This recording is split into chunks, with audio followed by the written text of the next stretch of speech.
Salut, ravi de vous retrouver sur Afterstad, votre émission football. On a vécu un mois riche en émotions, en enseignements durant la CAN avec After CAN.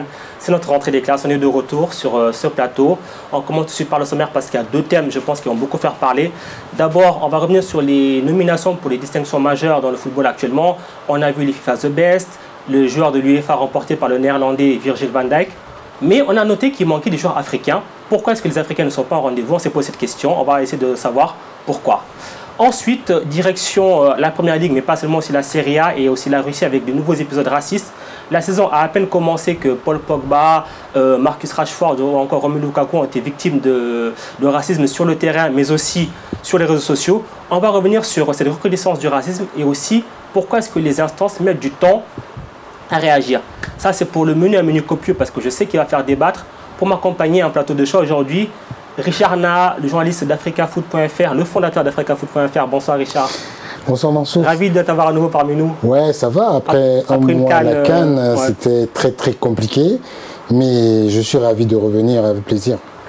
À côté de lui, Lassana Camara, l'homme qui était en Russie, l'homme qui était ensuite en Égypte, le globetrotter et le fondateur de Mauritanie Football. Bonsoir ouais. Lassana. Bonsoir.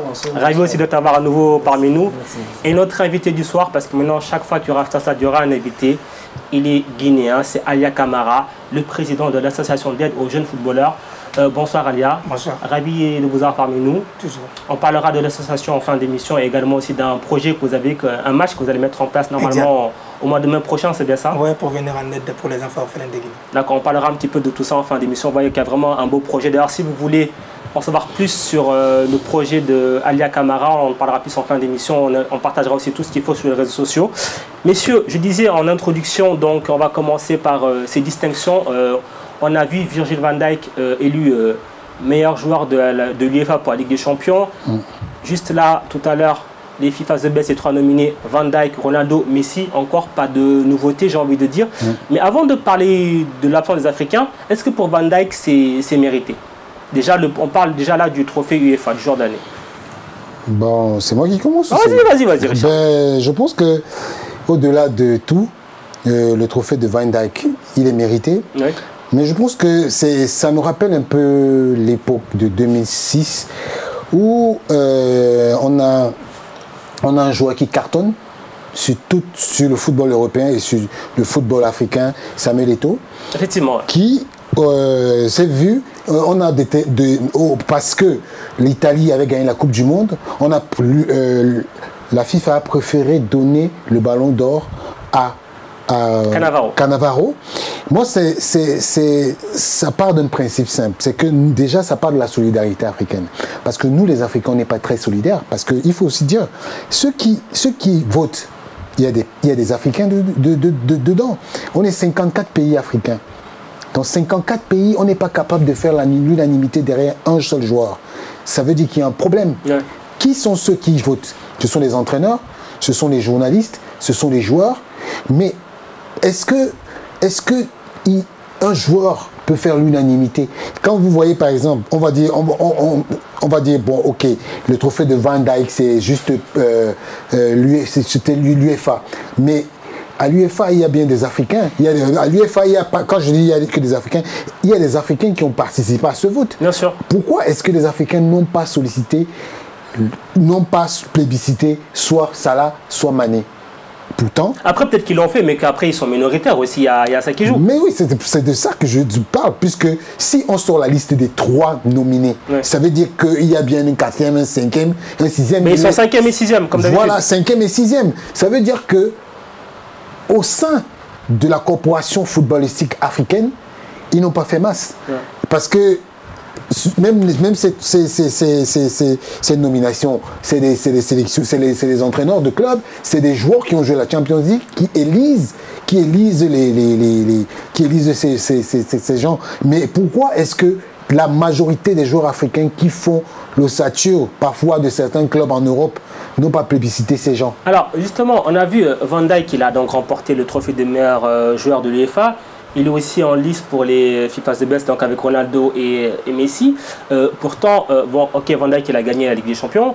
Ils ont fini 2e en Première Ligue. Ils ont remporté la Super Coupe. Mais dans cette même équipe, il y a Salah et Mané qui ont aussi remporté autant de trophées, là, Sana. C'est scandaleux, c'est sidérant, Mansour, parce que j'ai l'impression que le football africain ne fait pas vendre. La FIFA et l'UEFA, ce n'est pas le meilleur joueur qu'ils prennent maintenant. C'est le joueur qui a plus de standing au niveau marketing, au niveau digital qu'ils vont le prendre. Il faut que nous, les Africains, on s'organise aussi, comme vient de dire Richard, déjà par rapport aux joueurs qu'on a. Si le vote, déjà, entre les Africains sont partagés entre Mané et Salah, ça pose un problème. Voilà. Il faut que nous-mêmes, nous, journalistes africains, on essaie de trouver... entre Sadio Mané et Mohamed Salah, c'est qui le numéro 1, c'est qui le numéro 2. Je pense que, vu de la saison dernière, Mané a renversé la table. C'est lui le numéro 1 maintenant en Afrique. Donc il faut que ça soit reconnu, il faut que ça soit certifié.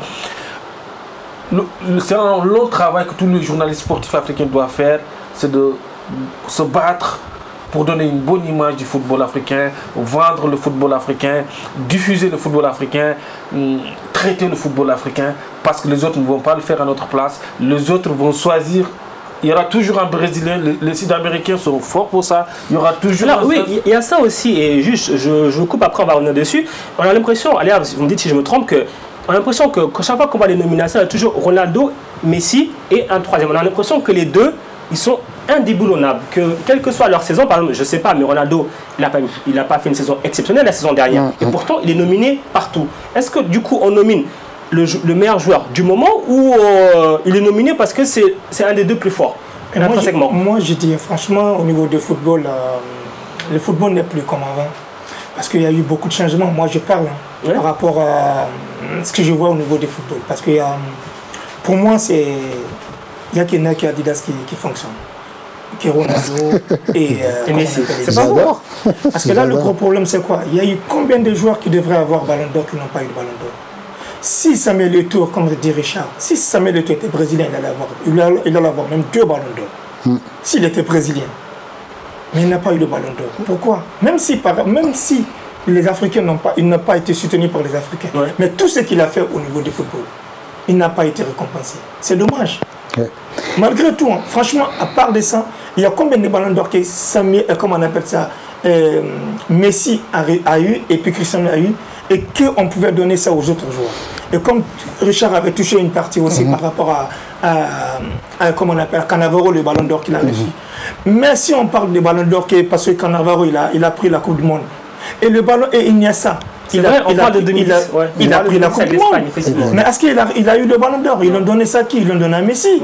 Sa vie, le ballon d'or qu'il devrait avoir, ils l'ont donné à qui? Et Ribéry, tout récemment, le ballon d'or, il le donne à qui?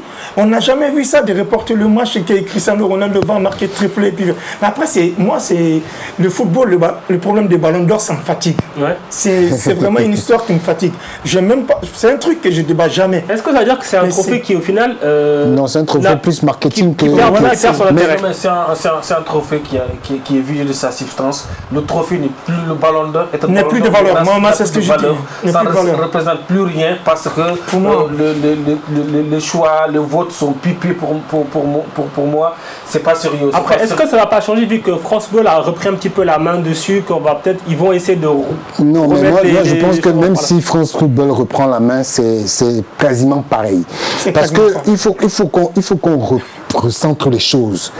Le football africain a un problème de marketing en lui-même. Ok? Et la solidarité aussi. Et voilà. Comme il a dit, si Eto'o était brésilien. Mais je vais vous prendre un exemple.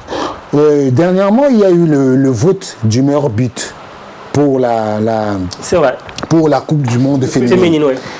Mais je vous rassure que la Camerounaise Adjara, elle n'a rien fait, mais il y a des gens qui ont pensé qu'il fallait la mettre parmi la shortlist des meilleurs buteurs. Mais je vous fais vous savez que ça sera un peu une confidence. Mais quand vous appelez un responsable de la fédération camerounaise de foot, vous lui dites, voilà, Adjara a été nominé Ballon d'Or Puskas. Il vous pose la question, Ballon d'Or Puskas, c'est quoi?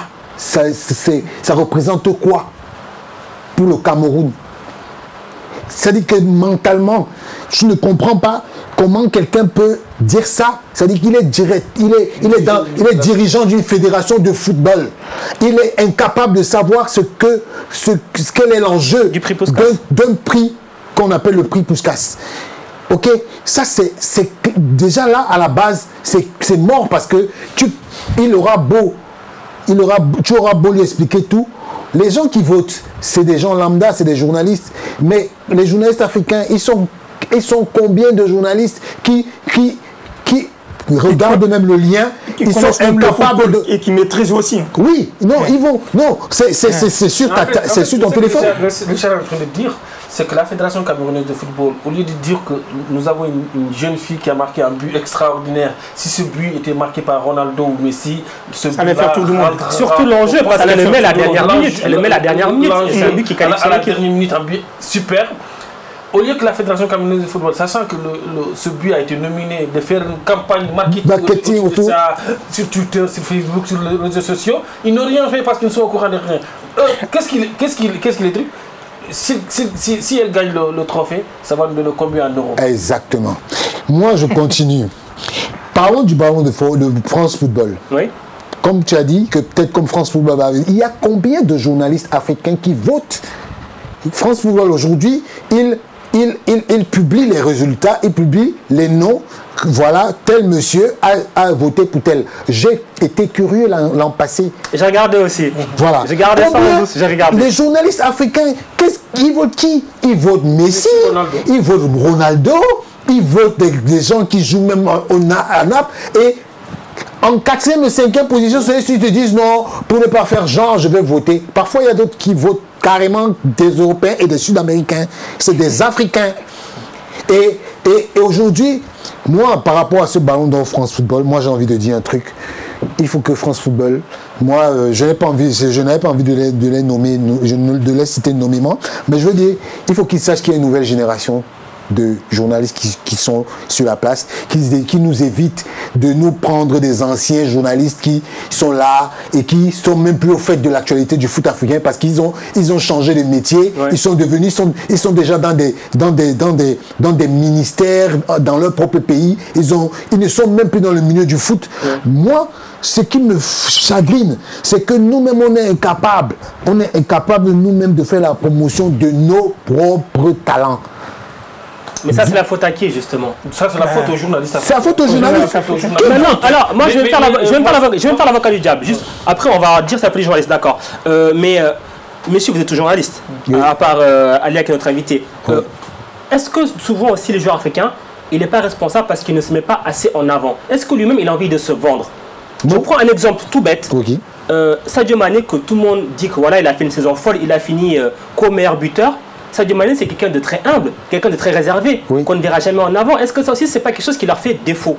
Mais parce qu'il faut se rendre, on disait qu'il manque de marketing. Mansour, quand on dit que c'est la faute des journalistes africains, c'est la faute des joueurs africains aussi. Pour les mettre en avant, ils préfèrent donner une interview à RFI, France Football ou autre qu'un journaliste africain. Oui. Donc ça aussi, c'est le problème. Donc il faut que tout le mouvement sportif africain essaie de travailler de concert pour qu'on ait une bonne image du football africain. Mais on ne peut pas dire que ce sont les joueurs de côté, que ce sont les journalistes. Tout le monde doit travailler ensemble pour faire en sorte que demain ou après-demain, un Sadio Mané puisse être étincelant sur le terrain, être vu dans le monde dans les plus bonnes dispositions, comme un Brésilien, comme un Uruguayen, comme un Allemand. Avant de revenir sur ce sujet, on va écouter la réaction de Habibé. Il était sur les ondes de RFI, et donc après l'annonce de la victoire de Virgil van Dijk, il n'était pas très content. On l'écoute en plateau, après on revient pour en débattre. Carton rouge, parce que moi j'étais pas là quand vous en avez discuté, c'est un carton rouge contre ce prix UEFA, pour une raison, de dire que l'Afrique existe, que les 3 meilleurs buteurs du championnat anglais ont été 3 Africains, que l'Afrique fournit aujourd'hui à l'Europe des joueurs d'exception. Et quand j'ai dit des joueurs d'exception, on peut les citer dans le temps. Georges Weah, Samuel Eto'o, Didier Drogba, Yaya Touré, aujourd'hui Salah, Mané. Et qu'il est pour moi scandaleux de ne pas voir ces joueurs-là dans les titres majeurs. Et je peux déjà vous annoncer, on est au mois de septembre, Rappelez-vous de cette phrase, on en parlera au mois de janvier, lorsque le Ballon d'Or sera décerné, on regardera le classement de Mohamed Salah, on regardera le classement de Sadio Mané, et on regardera le classement des Brésiliens, des Argentins, des Anglais, des Français. Et ce jour-là, vous pourrez considérer que ce continent africain est complètement mésestimé, comme l'a dit mon ami Rémi, et qu'aujourd'hui, je suis désolé, c'est de la victimisation, mais on part avec 5 étages de retard par rapport à tous ces joueurs-là. Et malheureusement, il faut que nous, on puisse le dénoncer. Et je le dénonce pas parce que je suis africain, je le dénonce parce que le football a besoin du continent africain pour fournir des joueurs d'exception. Et je trouve que ne pas les voir dans ces trophées majeurs, surtout le remporter à l'image de Sadio Mané, pour moi, c'est scandaleux. Voilà, Habib dit beaucoup de choses dans cette tirade. Il dit que le football africain a 5 étages de retard. Malgré tout que le monde du football a besoin du football africain. Il est dans l'excès ou il a raison? Il a raison. Bon, il a raison. Moi, sur ce point, il a raison. Mais je veux dire aussi une chose. Habib Beye, Habib Beye qui parle, Habib Beye, c'est le monsieur qui est le moins accessible en tant qu'ancien joueur aux journalistes africains. Quand tu t'approches d'Habib Beye et tu lui dis je veux une interview, il te dit exclusivité Canal+. Moi, je l'ai eu en Russie. Ouais. Il m'a dit non, je travaille pour Canal+. Je l'ai eu hors Coupe du Monde. Il m'a dit je suis en vacances. Je le reprends. Non, je vais bosser. Lui se plaint qu'on ne met pas les joueurs africains en avant. C'est de ça qu'on parlait tout à l'heure. Les joueurs africains, ils préfèrent aller dire tout ce qu'il dit à RFI. Mais si Stade Afrique vient tendre son micro à Habib Beye, il va te dire non. Mais c'est l'hôpital qui se moque de la charité. Moi, je suis très amer parce qu'il faut qu'on dise aussi une chose. Il veut qu'on fasse le marketing du football africain. Pourtant, lui, il est incapable de donner son avis aux Africains. Et il est content. Pas incapable, il ne le fait pas. Il ne le fait pas. Il est content. Il est content d'aller sur les plateaux de Canal+, dire aux gens comment, non, il faut on va de 5 étages. Oui, d'accord, on va de 5 étages. Mais lui, les 5 étages, il les a franchis. Maintenant, quand il est au niveau des 5 étages, qu'est-ce qu'il fait? Il regarde des journalistes africains de bas. Et qu'ils disent ça, je suis d'accord. Mais on ne peut pas dire, je veux que oui, on mette des footballeurs africains en avant et refuser de... Moi, je suis très amer contre ce genre de personnes. Parce que Richard, moi, je ne suis pas d'accord quand il dit que Habib Beye, par rapport à ses interviews, il donne des interviews à qui? À la presse africaine. À qui? La presse sénégalaise, c'est la presse écrite. Comme il travaille dans une chaîne où il a un contrat, et il travaille avec d'autres chaînes, il ne peut pas donner, en termes d'exclusivité, il ne peut pas donner une interview. Non, on ne parle pas d'exclusivité. Bon, après, messieurs, là, on ne va pas faire le procès. On va pas faire le procès d'Habib Beye parce que c'est pas le thème, mais revenons à l'essence du truc, voilà. Je reviens au thème, parce qu'il fallait que je fasse mon coup de gueule. Comme il avait le carton rouge, Mansour m'a aussi donné mon carton rouge. Moi, je suis tout à fait d'accord avec lui, en ce sens que il faudrait que... c'est aussi les joueurs africains qui ne se mettent pas assez en valeur. Moi, quand l'autre jour, j'ai vu Sadio Mané se fâcher de Salah, si c'était un autre joueur qui refusait de lui donner les passes, je ne suis pas sûr qu'il aurait réagi pareil. Ouais. C'est parce qu'il sait très bien qu'il n'y a pas une solidarité entre eux. Ils doivent avoir une solidarité de fait, de se dire, nous sommes africains. Non, Sadio Mané et Salah, il en avait marre. Ça fait 2 ans. Ça fait 2 ans qu'il prend ça, qu'il porte sur lui. Ça fait 2 ans qu'il est solidaire. Ouais. Arrivé à un moment, tu pètes les plombs. Parce que là, c'était flagrant. Mais non, je suis d'accord. Je suis tout à fait d'accord. Mais je dis, quand tu vois, c'est justement pour ça que j'ai pris cet exemple pour illustrer le fait qu'il n'y a pas une solidarité entre eux aujourd'hui. Bon, Richard, on avait aussi dans plein d'autres équipes des joueurs non africains. Oui, non, mais je veux dire qu'aujourd'hui, aujourd'hui, Salah aurait pris sur lui de dire, ok, c'est Sadio qui est maintenant en avant, on le met en avant. Et chaque fois qu'il a le ballon, il cherche Sadio automatiquement. Comme Sadio l'a fait à l'époque où Salah était en avant, il le faisait et tout le monde voyait. Il était au service de Salah. Mais maintenant, moi je veux dire, je prends ces petits exemples, ce petit exemple pour dire qu'il y a un problème de solidarité. Aujourd'hui, quand tu parles d'un joueur africain à un autre, il te dit, ah bon, il a fait quoi? Il n'est pas au courant. Ouais. Ils ne sont au courant de rien. Quand par exemple, il y a un truc comme le Ballon d'Or et que une liste, on va envoyer la liste peut-être, je prends un exemple, on va envoyer la liste à Lassana. Lassana va voir, il va dire, ah non, mon frère africain, là, non, il faut même pas qu'il soit même parmi les 5. Parce que s'il est parmi les 5 là, il va me faire obstacle et je pourrais plus briller. C'est ça notre problème. Notre problème, c'est ça. Et quand tu vois les choses sur lesquelles les Africains se chamaillent, mais c'est incroyable. Et vous pensez que si nous, on ne nous donne pas si on ne se donne pas la place à nous, personne ne nous donnera la place. C'est sûr. Alors, on va corriger ça. Si je vous dis 1995, ça vous fait penser à quoi? Georges Weah, le Ballon d'Or. C'est le bien là, exactement. Le dernier des Mohicans. Voilà, le dernier et le premier. Le premier et le dernier, exactement. Il y a eu... Mansour, c'est scandaleux qu'un gars comme Samuel Eto'o n'a pas gagné le Ballon d'Or. Ouais, ça c'est clair. Voilà, reprenons justement, c'est là où je voulais en venir. Ben, alors, on va commencer par vous.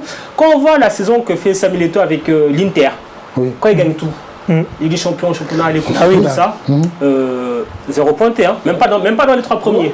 Non.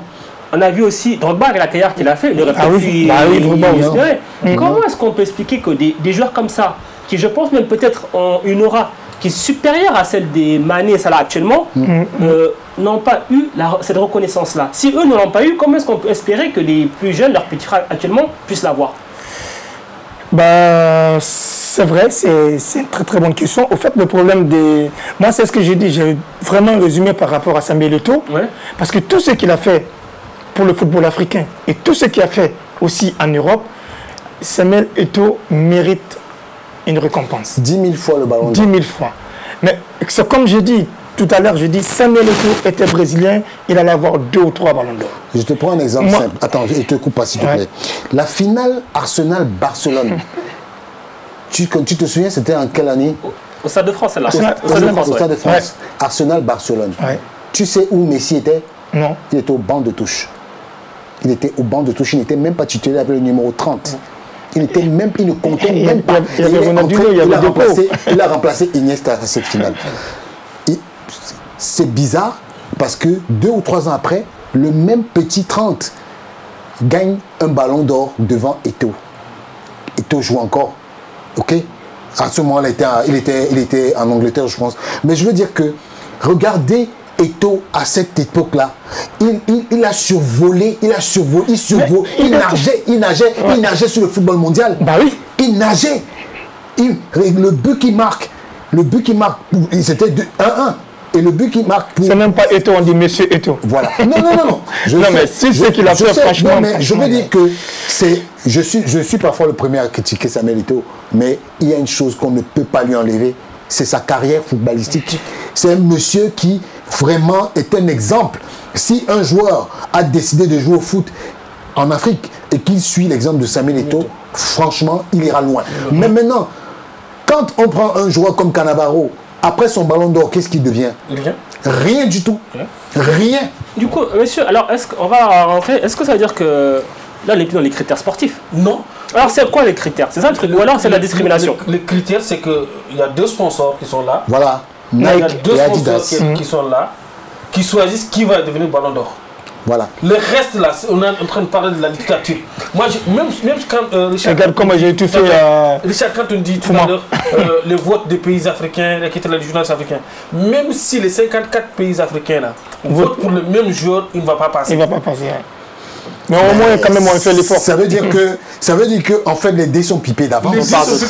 On est dans le ridicule total. Après aussi, autre fait que j'avais remarqué, notamment, j'ai beaucoup regardé le cas de Liverpool, qui a donc 3 joueurs qui marchent sur l'eau, Van Dijk, Salah et Mané.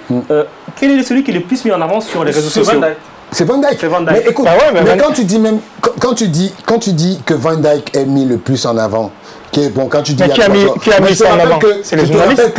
Non, je parle du club. Je parle du club. Je te rappelle qu'à Liverpool, si Matip n'est pas là, Van Dijk n'est pas ce qu'il est. Parce que, je te rassure, quand il y a des corners, mais qui reste souvent, c'est Matip. Celui qui reste colmater les brèches.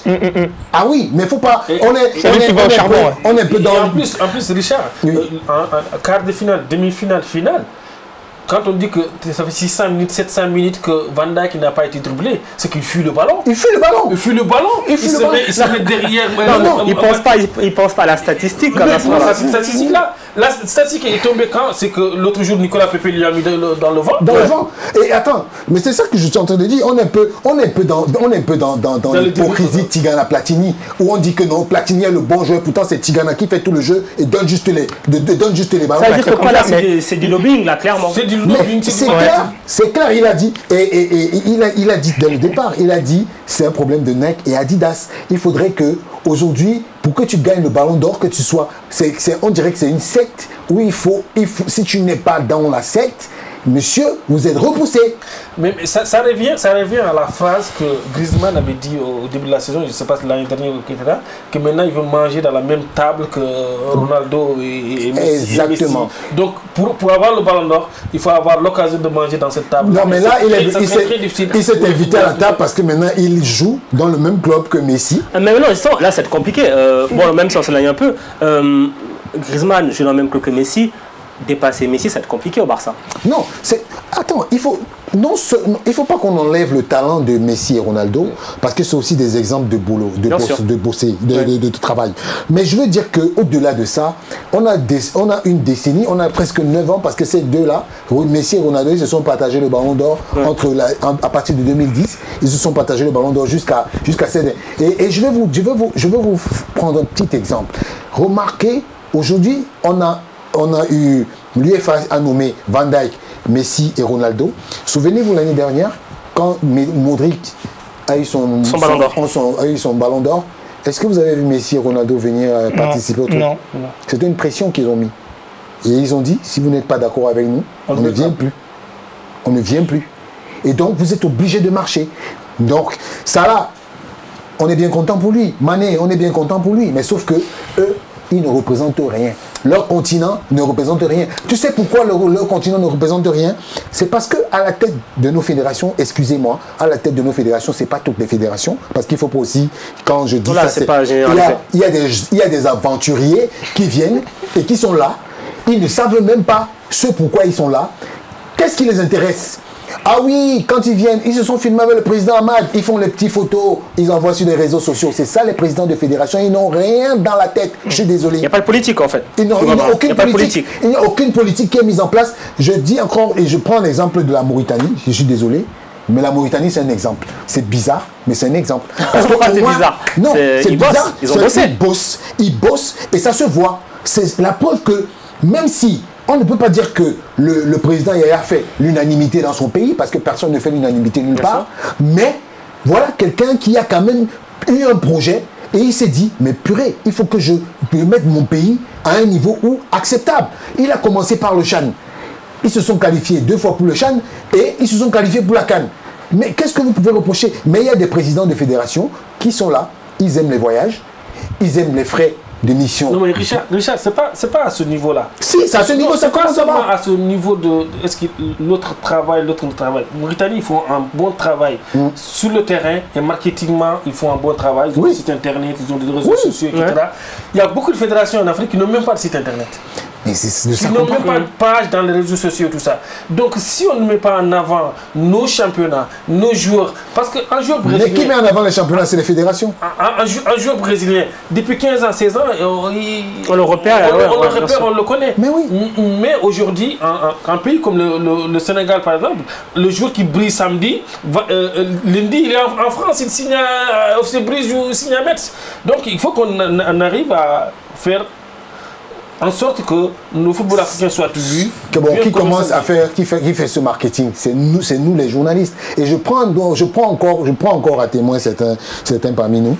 Il y a des joueurs, quand il y a un joueur qui brille, qu'un joueur africain qui brille le week-end en première ligue ou dans tous les championnats européens, quand il faut parler d'eux, tu vois des collègues qui viennent te dire, mais tu parles de lui pourquoi? Il t'apporte quoi?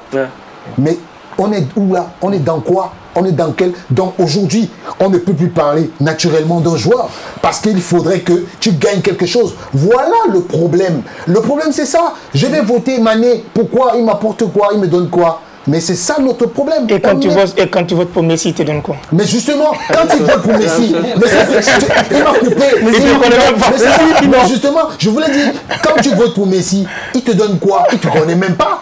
Tu n'as même pas accès même au numéro de son avocat. Parce que même le numéro de son avocat est codé. Il faut faire attention. Donc c'est pour ça que je dis, il faut qu'on fasse attention.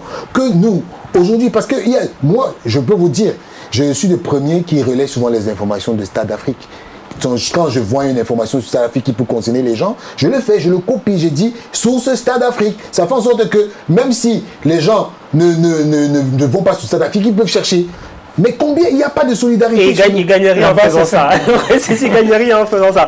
Juste pour venir de cette partie, ironiquement, je dirais peut-être que quelque part, pour avoir des joueurs africains récompensés, il faut se tourner vers le ballon d'or africain. Au moins là, on est sûr qu'il y aura un Africain qui ironiquement, va gagner. Est-ce qu'on a binational? Binational, c'est clair. On se retrouve dans quelques instants pour la deuxième partie. On va parler du racisme. Vous allez voir, ça vaut aussi le détour. À tout de suite.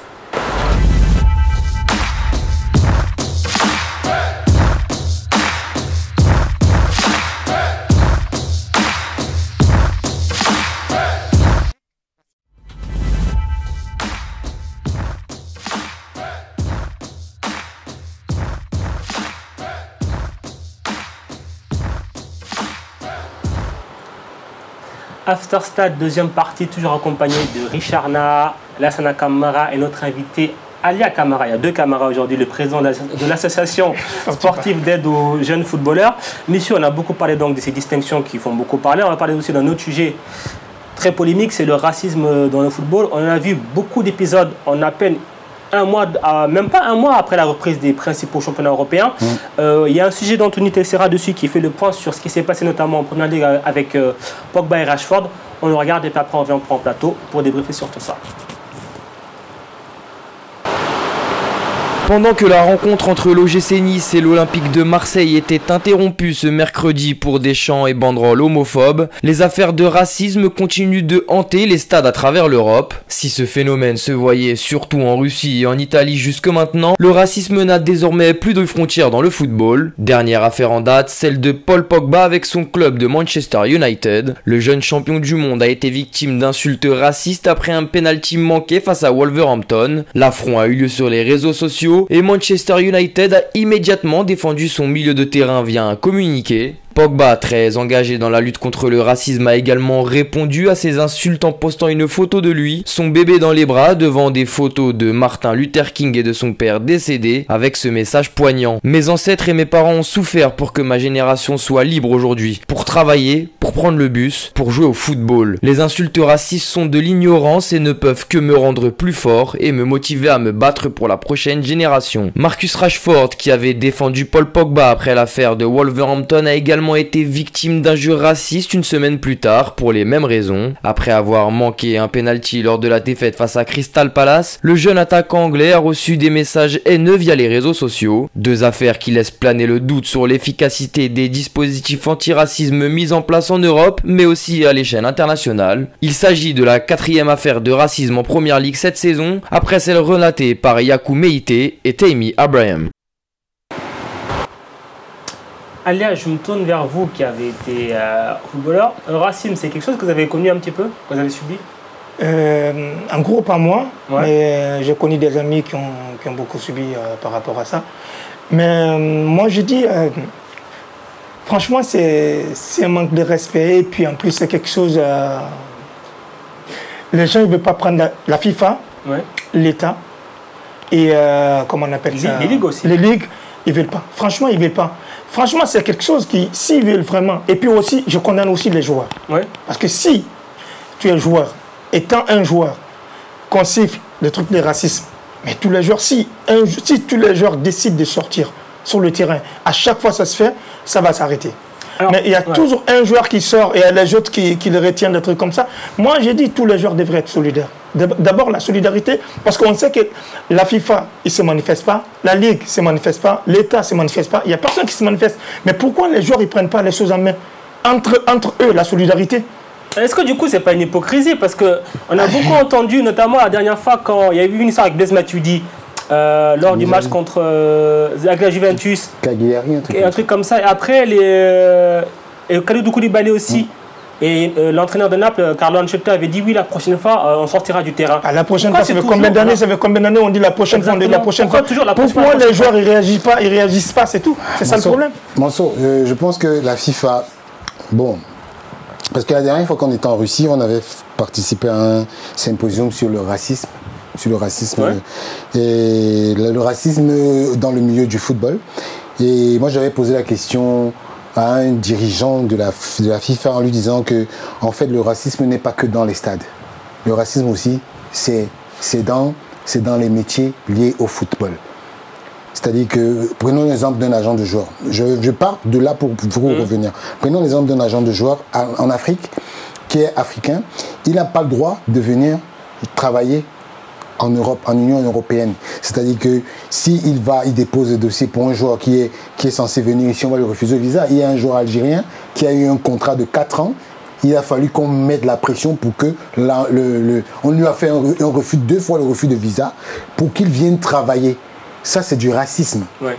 C'est-à-dire que...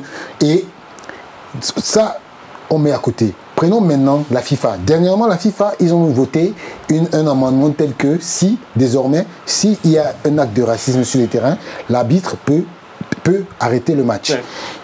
Il y a un match en Ligue 1, il y a un match où l'arbitre a arrêté le match avant la fin et on a mis un peu la pression. Moi, je pense que c'est des mesures faibles. C'est des mesures faibles. Des mesurettes. C'est des mesurettes. Parce que le jour, comme il dit, vous savez qu'aujourd'hui, quand il y a un match, il y a forcément des sociétés de paris sportifs qui sont derrière. Ouais. Il y a des enjeux économiques énormes. C'est-à-dire que ça suppose que si on arrête un match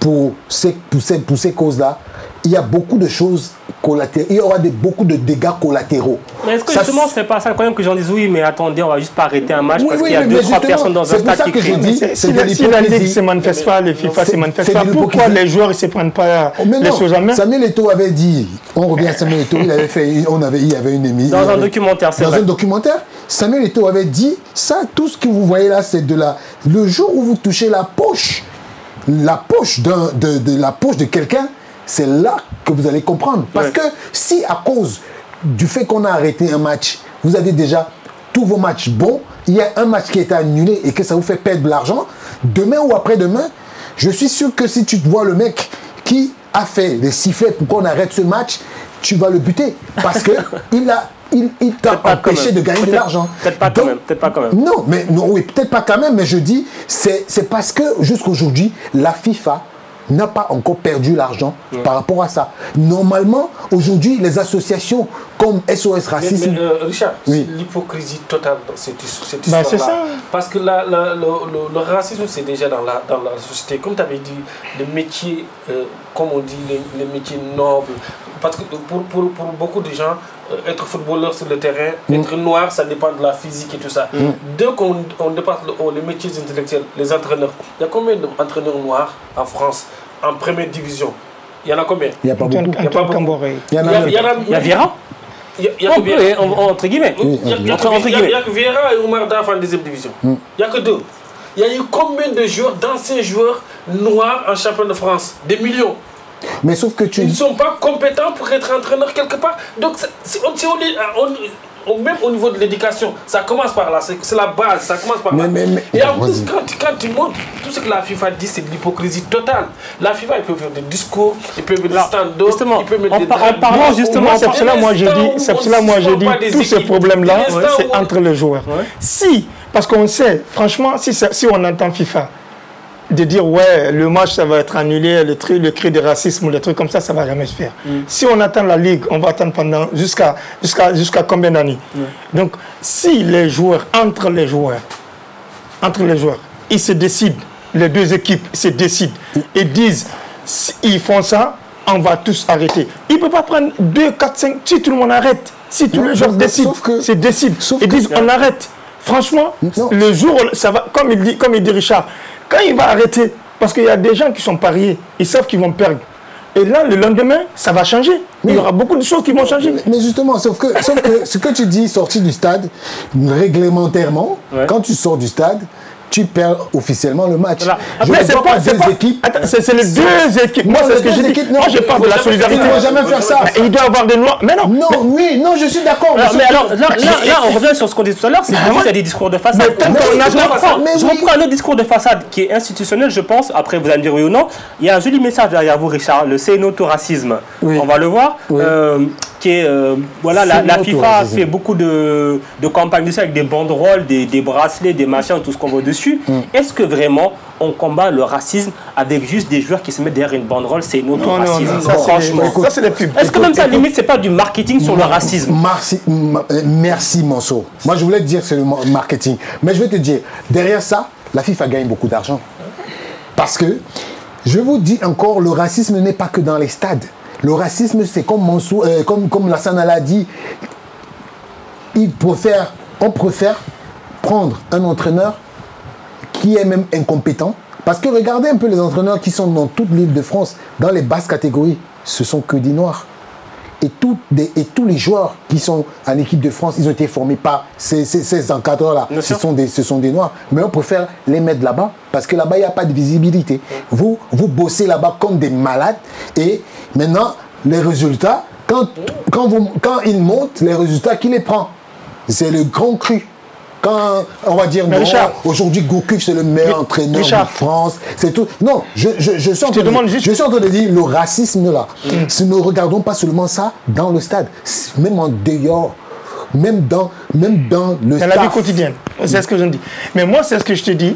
Franchement, on va beau parler, ça va rien changer. Tu vois ce que je veux dire? Pourquoi moi je dis ça? Parce que tu as touché quelque chose que toi-même peut-être tu as vraiment ignoré. Là, tu dis le match, il y a beaucoup de parieurs. Il y a des milliers. Tu vois ce que je veux dire? Si les joueurs... Parce que quand on joue au football, mais moi, ce que je dis, moi, ce que j'ai vécu au football, je sais qu'il y a beaucoup de personnes aussi qui ont vécu comme toi, peut-être comme d'autres personnes. Dans le football, ils sont sur le terrain. Les professionnels sont sur le terrain. Ils jouent, mais ce n'est pas des amis. Tu vois ce que je veux dire? Il y en a des joueurs qui n'ont même pas leur numéro de téléphone. Après là-bas, ils ne s'entendent même pas. Ils ne parlent même pas, ils s'en foutent. Tu vois ce que je veux dire? Il ne faut pas avoir les professionnels comme ça, ils marquent le but, ils s'embrassent comme ça, des trucs comme ça. Mais en dehors du terrain, mais ils ne s'appellent même pas, ils n'ont même pas leur numéro de téléphone. Et c'est pour ça que je dis, il n'y a pas de solidarité d'abord entre les joueurs. S'il y avait des solidarités entre les joueurs, demandez quand tu vois comment on appelle ça, Liverpool, tu demandes Mané, tu as le numéro de tout le monde, il n'a pas le numéro de tout le monde.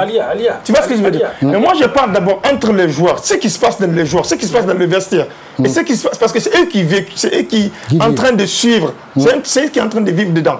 Tu vois ce que je veux dire? Nous on parle, mais on n'est pas dedans. Mais Ali, on ne peut pas demander aux joueurs de réparer ce que la FIFA ou l'UEFA ou la CAF ne veut pas faire. Mais à un moment, si on attend la FIFA, ça va être réglé quand?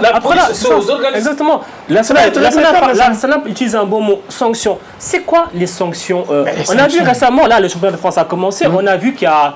C'est devenu la mode, je ne sais pas, le combat contre l'homophobie. C'est très bien, mais dire...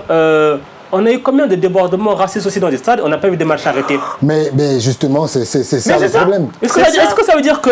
Là, et c'est ça, moi, je dis les joueurs de prendre leur responsabilité. Est-ce que ça veut dire que, quelque part, on va hiérarchiser les priorités, l'homophobie, ça, puis après le racisme, on verra après. Mais Manso, c'est de l'hypocrisie. Manso, c'est de ça que je parlais tout à l'heure. On n'a pas de force. On a des forces dispersées. Il n'y a pas de solidarité entre nous. Même nous, on pense toujours que, mais c'est ce que tu viens de dire, on pense toujours que, oui, comme c'est Lassana qu'on a insulté, oh bof, c'est Lassana, tranquille, il a s'est démerdé là-bas avec ses choses, et puis moi, on ne m'a pas insulté, bon, du coup, je ne me sens pas solidaire de ce que Lassana vit. C'est ça, justement, le problème. C'est quoi? C'est que la CAF ne met pas assez de pression à mais est-ce qu'elle peut le faire? Elle ne peut pas le faire, tu sais pourquoi? Non, elle essaye de le faire. Elle doit essayer de le faire, même si sa pression... Mais ça fait combien d'années on essaie de le faire? Prenons l'exemple terre à terre. Prenons un exemple terre à terre. La CAN vient de finir. Dites-moi, quel est le message à caractère, comment on dit, qui dit que nous sommes l'Afrique, nous sommes fiers d'être africains, parce que même la CAF ne fait pas la promotion du racisme ne fait pas la promotion de la lutte contre le racisme dans ces stades. Il y a la Champions League africaine. Quelles sont les banderoles qu'on voit autour du stade. Total, excusez-moi de donner les noms, hein, c'est des... faut en donner plusieurs maintenant. Oui, c'est des multinationales. La CAF elle-même ne prend pas le soin de divulguer des messages à caractère non raciste pour dire aux Africains, nous sommes fiers d'être Africains, parce que ça commence par nous-mêmes. Moi, parmi vous me lisez souvent sur les réseaux sociaux, moi je n'ai froid devant personne. Aujourd'hui, quelqu'un a osé dire qu'il faut africaniser les postes des sélectionneurs en Afrique. Je dis ça, c'est du racisme anti-blanc, parce qu'il y a des blancs qui ont fait de bonnes choses, qui ont des compétences. Qui ont des compétences, et on doit accepter. Mais nous, mais je dis, il y a des pays en Afrique qui refusent désormais de recruter des entraîneurs européens. Ils préfèrent avoir un Européen qui est noir, qui a une nationalité européenne, mais qui est noir, mais ils refusent désormais de prendre... mais on n'est pas obligé de venir dire à la face du monde, nous, on ne recrute plus les entraîneurs. Non, c'est d'abord nous-mêmes les Africains. Il faudrait qu'on prenne conscience nous-mêmes. Mais ça fait au moins 40 ans que j'entends ça, que nous, les Africains, doivent prendre conscience. Mais on ne prend jamais conscience de rien. L'histoire de racisme, là, c'est devenu un fonds de commerce. Oui. C'est Richard. C'est par épisode. Oui. Là, on a un épisode, c'est au début du championnat. À partir du mois de janvier, février, on aura un épisode parce que ça arrange des gens, ça arrange des personnes. On est dans un système populiste. Dans tous les pays, on voit que les gouvernements populistes qui sont dehors. Donc ça arrange beaucoup de monde. Tant que la FIFA ne sanctionne pas financièrement les équipes, les fédérations, ça ne va rien changer. Tant que la CAF ne met pas la pression à la FIFA, parlons de sanctions. Quelles seraient les sanctions prises? Ça va être quoi? Retrait de points? Retrait de points. Suspension.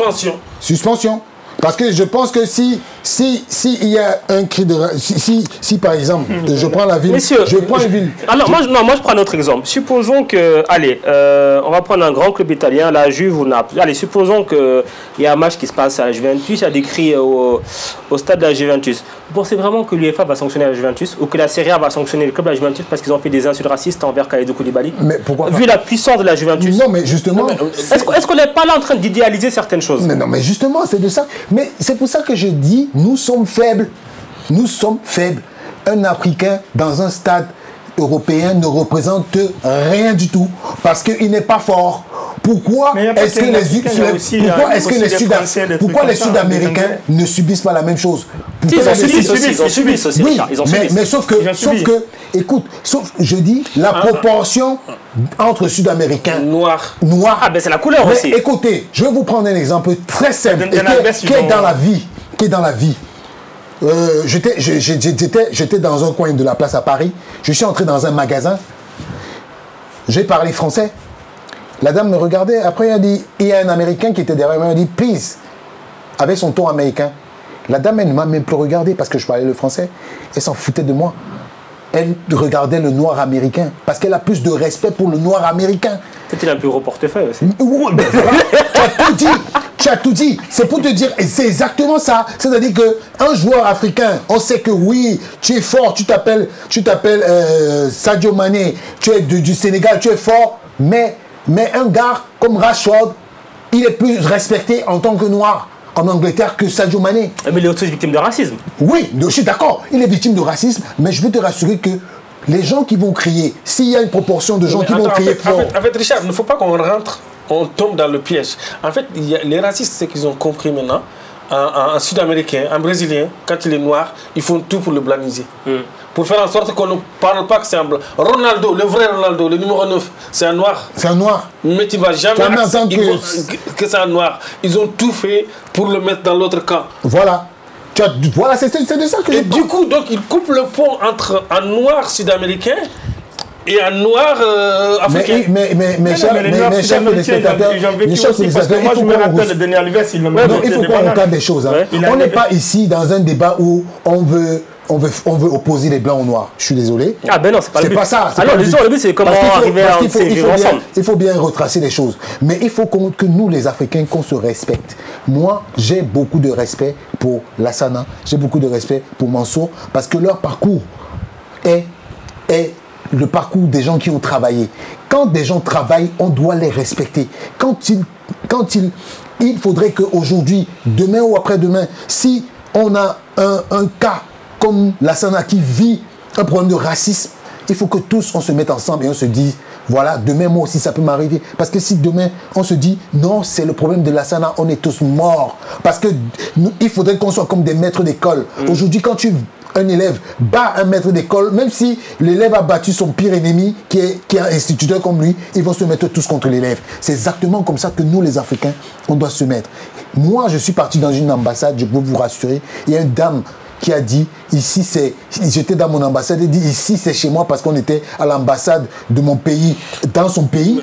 Elle m'a dit, ici c'est mon pays, la France. Je lui ai dit, madame, c'est la dernière fois que vous dites ça ici, parce que sinon, ici c'est le Cameroun. Si vous n'acceptez pas déjà ça, déjà le fait que j'ai dit ça, tout le monde s'est mis contre elle, elle a pris peur. Et je peux vous rassurer que cette dame, elle ne peut plus jamais faire cette erreur. Et c'est ça notre problème. C'est parce que quand les autres nous voient, ils sortent des conneries comme ça, ils nous voient divisés, ils disent, ah mais non, c'est des gens, c'est des proies faciles. Yeah. Parce que si les Africains aujourd'hui avaient décidé de dire, ça cesse, on ne peut plus jamais avoir ça, je vous rassure que ce racisme n'a pas tiré.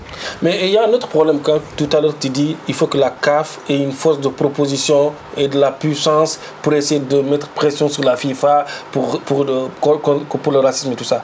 Mais tu sais qu'il y a des pays africains qui ne sont africains que pendant la CAN. Mais oui, je sais. Bon, ça, oui, ça, nous bon, on l'a vu. Oui, je sais. Ça, je sais. Mais Lassana, on ne va pas. Donc, le problème de racisme, là, ça existe dans ce pays-là encore. Comment l'Afrique peut se dire vous savez quoi? Ça, ce sera un autre thème parce que franchement, sinon, on va encore passer une heure ici. Mais avant de finir cette émission, on va quand même s'intéresser à notre invité, Alia Camara, qui, je rappelle, est le président de l'association sportive d'aide aux jeunes footballeurs, c'est bien ça? Oui. Et Alia, vous êtes en train de mettre en place actuellement un projet pour un grand match amical qui aura lieu au mois de mai, j'avais dit au début de cette émission. Est-ce que vous pouvez nous en dire plus? Au fait, j'invite tout le monde déjà. C'est une bonne chose. Ouais. C'est une bonne chose. C'est une bonne chose. Ouais. Non, ici en France. D'accord. Bah, je l'ai fait au Mans. Bah, là, c'est une journée de solidarité pour venir en aide pour les enfants orphelins de Guinée. D'accord. Donc j'ai invité tous mes anciens professionnels, tous mes anciens amis professionnels, des Français, des Africains. Mais sauf que, comme on a dit, c'est... Pourquoi tu dis des Français et des Africains? Parce que, des Africains. Parce que le problème des footballeurs africains, c'est très compliqué à les avoir. Ouais. Pourquoi? Ils te donnent des rendez-vous, ils ne respectent pas.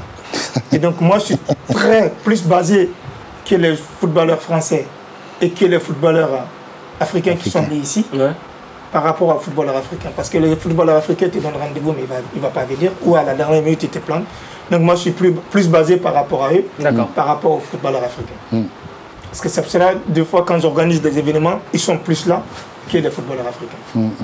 Donc pourquoi? Parce qu'ils sont plus touchés, ce que j'ai fait, par rapport au footballeur africain. D'accord. Bah oui, ça revient à ce qu'on disait tout à l'heure. En fait, le footballeur africain, ce qui le touche, c'est l'argent qui le touche. Non, mais c'est même pas le problème d'argent. C'est pas quelque chose que je fais pour l'argent. Non, je dis que par rapport, tu dis que les autres, ça les touche parce que tu es en train d'aider les enfants. Parce que la cause est noble. Parce que la cause est noble, la cause est défendable. Mais le football africain, c'est pas défendable, noble là qui intéresse. Qu'est-ce que je vais gagner? L'enveloppe que je vais gagner. Parce que il m'est arrivé de voir un match de solidarité, un match de solidarité, à la fin du match, un ancien joueur connu qui dit non, mais match de solidarité, je suis venu jouer, mais il faut payer. Ça, je l'ai vu aussi.